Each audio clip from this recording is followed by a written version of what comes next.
An unprecedented case of judicial corruption is unfolding in Pennsylvania.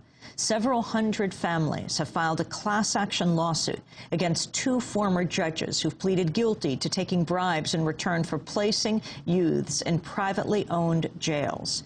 Judges Mark Ciavarella and Michael Conahan are said to have received $2.6 million for ensuring that juvenile suspects were jailed in prisons operated by the companies Pennsylvania Child Care and a sister company, Western Pennsylvania Child Care.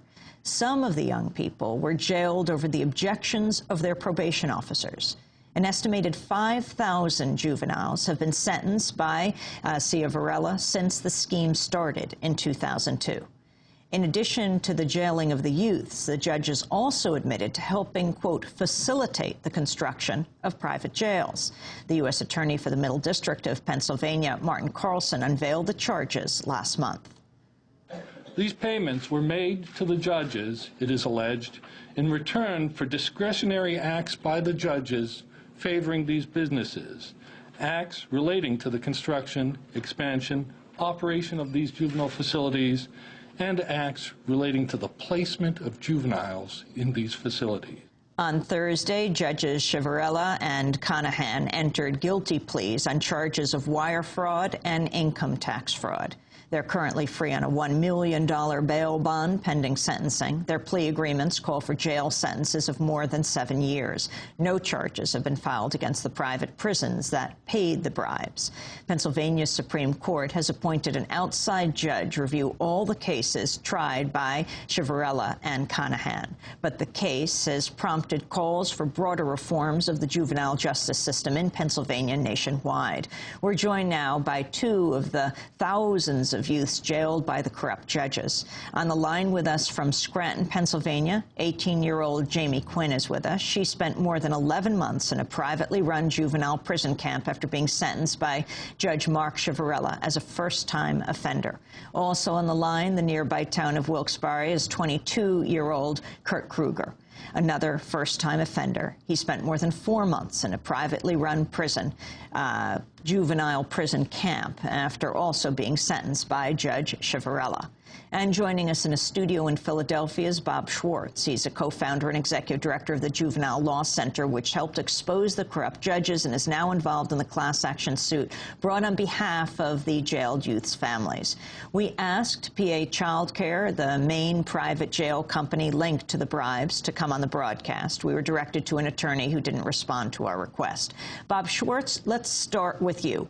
When did all this begin to be revealed? How did it all happen?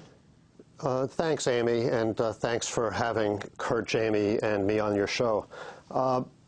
This has been going on, we believe, in Luzerne County since 2003.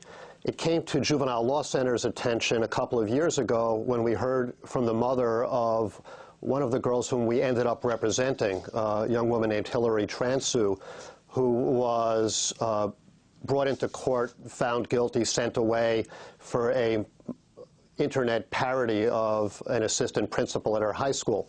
Her mother found us, and when we were able to bring a habeas corpus petition on Hillary's behalf, she told our attorneys that she wasn't the only one who had been locked up by Judge Ciavarella, that there were lots of other kids in the same situation.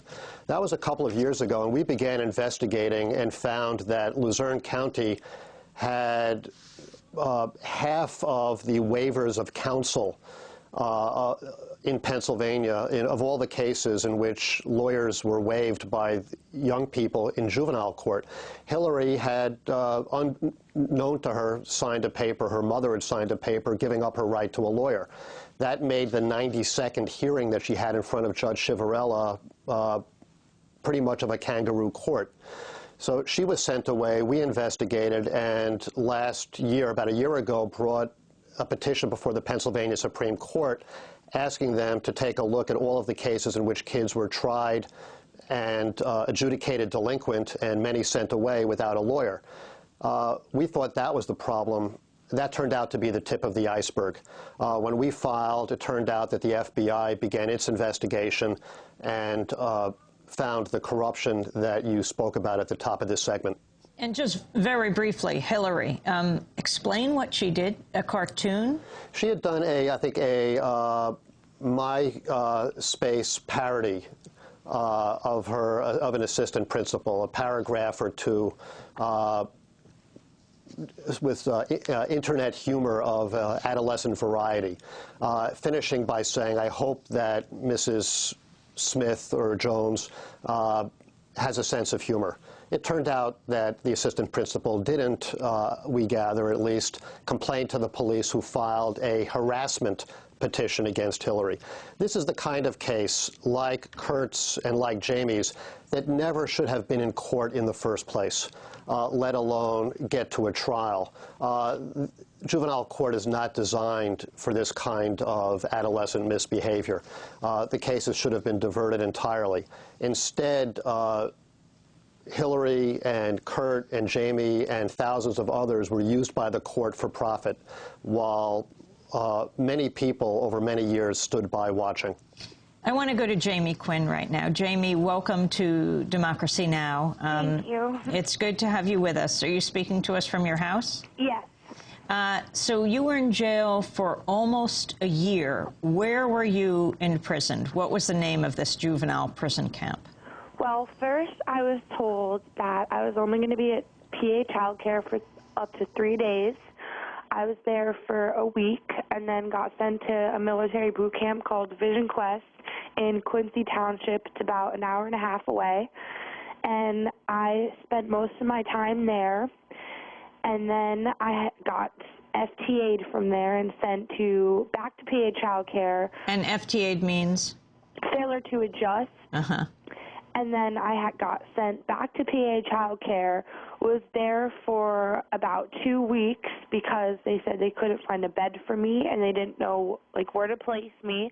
And then they went to a step-down program. They told me I needed to go there in order to be able to go back into the community, and I went to Wilkes-Barre, a place in Wilkes-Barre which is called Bridgeview. Now, just step back for a second, Jamie. Tell us why you were convicted. Well, I was about 14 years old, and I got into an argument with one of my friends, and all that happened was just a basic fight. She slapped me in the face, and I did the same thing back. There was no marks, no witnesses, nothing. It was just her word against my word. My only charges were simple assault and harassment, and I didn't even know that charges were pressed against me until I had to go down to the intake and probation and fill out a whole bunch of paperwork. Wait, so that is what you went to jail for almost a year for? Yes. How old were you?